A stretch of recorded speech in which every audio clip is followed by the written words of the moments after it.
Hello అండి అందరికీ.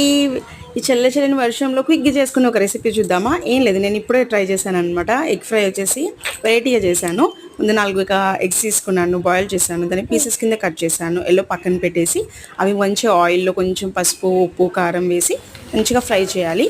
అవి పక్కన పెట్టేసుకొని అదే దాంట్లో చిన్నగా కట్ చేసుకుని ఉల్లిపాయలు వేసేసి బాగా మగ్గిన తర్వాత పసుపు, అల్లం వెల్లుల్లి పేస్ట్, కారం, ఉప్పు, కొంచెం జీరా పౌడర్ అండ్ ధనియా పౌడర్ ఇవన్నీ వేసేసి మంచిగా పెట్టేసి కొంచెం సేపు మగ్గనివ్వాలన్నమాట ఆనియన్ని.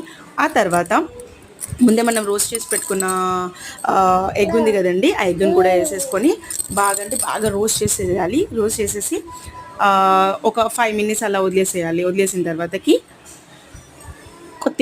కొత్తిమీర కూడా యాడ్ చేసేసుకోవాలన్నమాట. కొత్తిమీర కూడా యాడ్ చేసేసుకొని వేడి వేడి వర్షంలో వేసుకొని తింటూ ఉంటుందండి. నోట్లో నాకు వాటర్ వచ్చేస్తున్నాయి. మీరు కూడా ఎంజాయ్ చేయండి.